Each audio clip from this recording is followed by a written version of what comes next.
Thank you all for joining us today.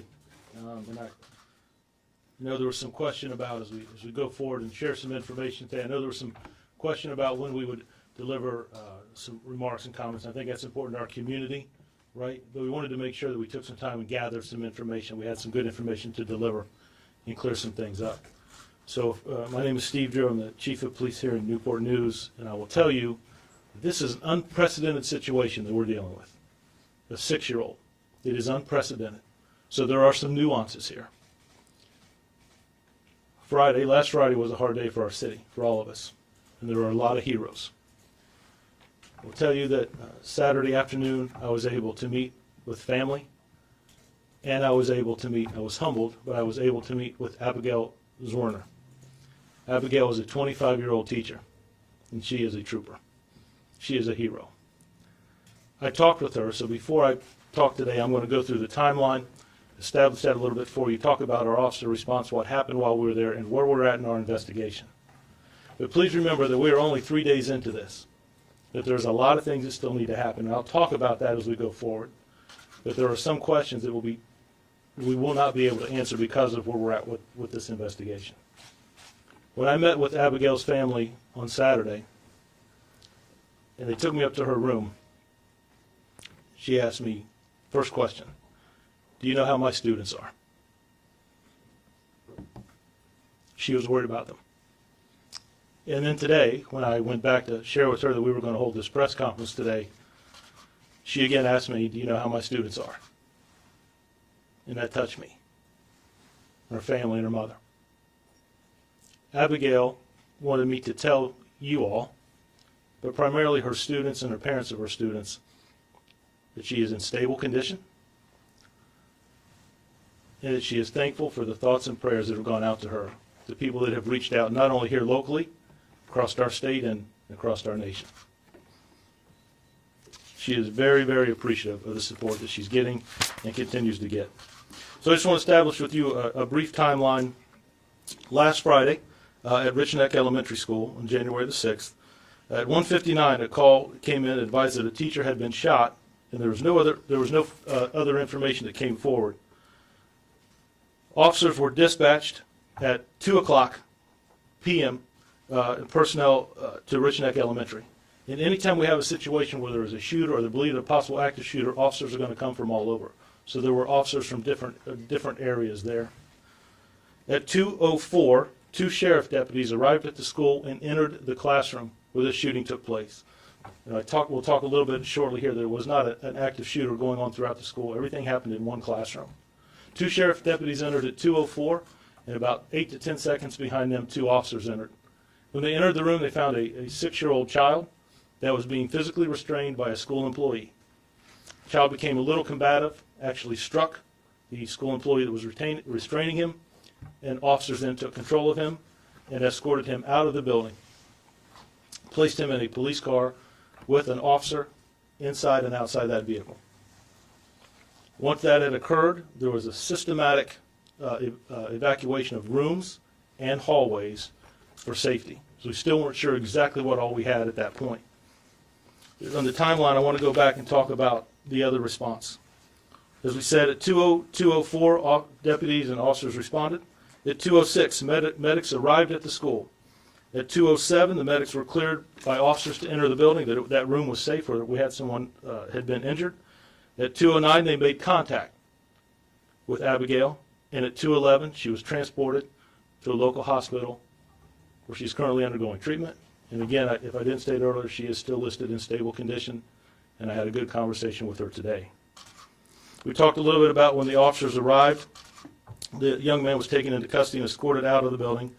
And officers responded then and began to put a plan together quickly to evacuate the hallways, the classrooms in a systematic order. But remember, we're dealing with elementary kids, right? And I will tell you, I was touched by the way that those officers interacted with those kids as they moved them from the hallway to the gymnasium. The faculty and staff there, and I'm not just talking about teachers. It was heroic, the way I saw them take care of those young people.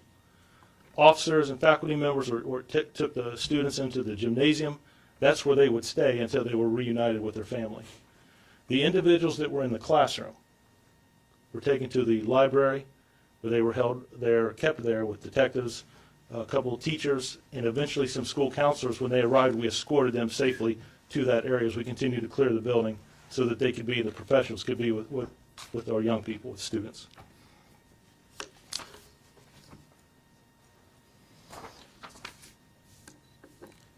We talked about the detectives and counselors that were escorted there to make sure that we had professionals with the individuals that had been in that room.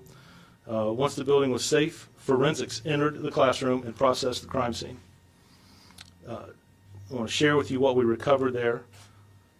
One spent shell casing, a backpack, a cell phone, and a 9mm Taurus firearm was recovered. The firearm was recovered close to the student's desk where the shooting occurred. Mrs. Zwerner was providing class instruction. The 6-year-old child displayed a firearm, pointed it at her, and fired one round. There was no physical struggle or fight.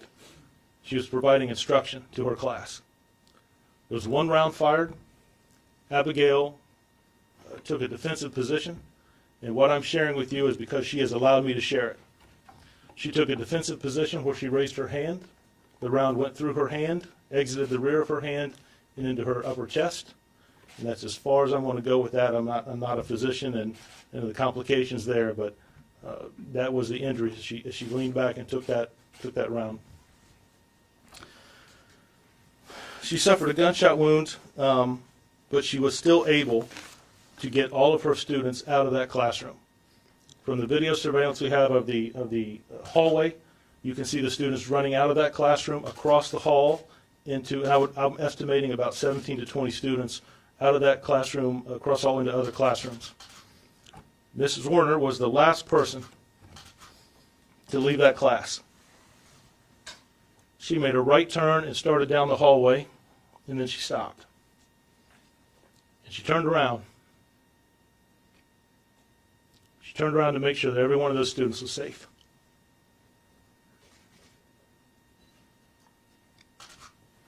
She made her way down to the administration office.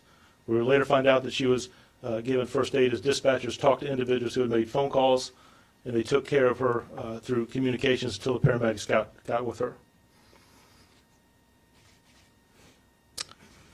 Several faculty members were interviewed at the scene. Others, there will be follow-up interviews. There will be follow-up interviews with Abigail. The students that were there, we will work with child psychologists who are trained to interview children. We'll work with them. We want to talk about what they saw in their accounts. Now, once I arrived, myself and other officers, got a quick brief assessment of the situation, what we had, and I wanted to get out as quick as we could to our community and our parents, right, that we did not have an active situation, the individual was in custody, and that there was no longer threat.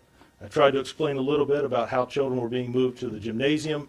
We'll work with our school board members and faculty and staff there, our sheriff deputies, that came all together, and we had a systematic process of releasing a child to their parent. They were identified, and we got them back together. You can imagine there was some frustration by parents wanting their children back, and I can understand that. Myself and the mayor worked the line as parents lined up, calming them down, reassuring that their students were okay. But you saw tears and frustration, anxiety, and I appreciate that, sir. Because in those situations, what we have to do is try to keep people calm because they're just unsure of what they had. And as we reunited, as I saw school employees walking students and officers walking students back to their families, I saw tears and smiles on both sides.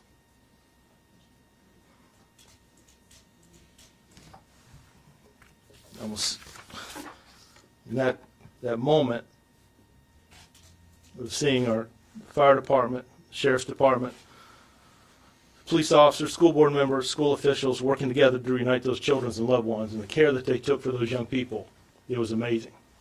Laughing, supporting, holding their hands, talking to them. I saw children in the gym that were making fun of officers and officers making fun of them, just bonding and trying to make that situation that we're dealing with the best that we could. They remembered how important those young people are in that time of, they may never forget. The parents of the 6-year-old child were contacted by the police department and asked them to meet us back at police headquarters. They did so, and at that point is where we interviewed the child and his mother.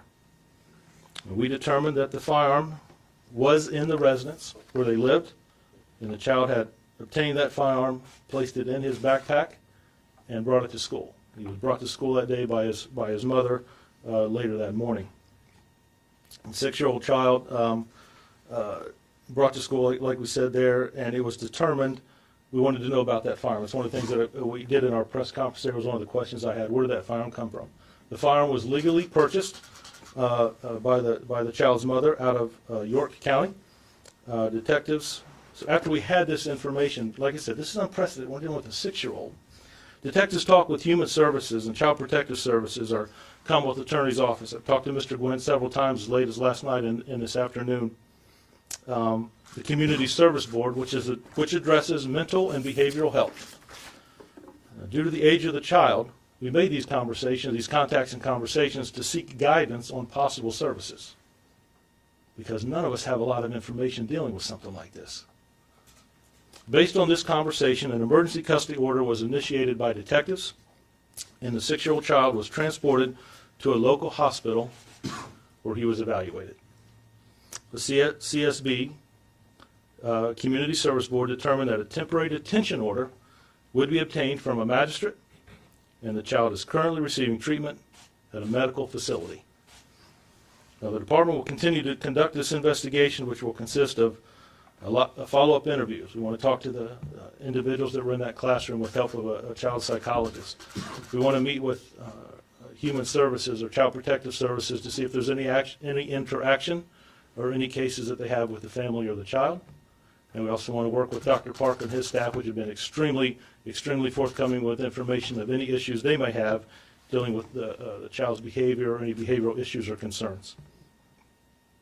I'd like to reiterate, and I said that night, I just want to reiterate that this shooting was not accidental. It was intentional.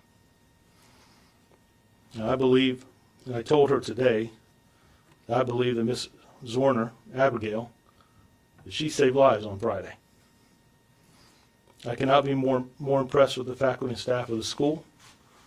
I can't be more impressed with those children. The way they exited the hallways and went with instruction, the officers and deputies who talked to them, some holding their hands as they walked through. And the number of school employees that came in and we escorted to the gymnasium and even to the library to work with those young children. And I also want to thank all of our federal partners, state and local officials who called and asked if there's any support that you need from the governor's office, all over the state, but primarily around our surrounding jurisdictions. Is there anything you need? And I believe that's because of the relationship that we have. So as we go forward, those are the conversations we'll be having as we continue to put this investigation together. There are a lot of things that we need to continue to do. We're only 3 days into this investigation. But I just want to share with you a little bit about our response, what we had, a little bit of the timeline, what was recovered, and what we have done at this point, and where we are as we go forward to have those conversations with our Commonwealth Attorney and the CSB board on the best avenue to go forward in this situation. I'll take some questions at the end. At the end, I want to make sure that Dr. Parker and our mayor speak, but before I step away, I just want to say that I am appreciative and thankful of the partnership and the relationship we have, and I want to thank you for your, being there and just kind of all of us working together. I think that's what makes this city great,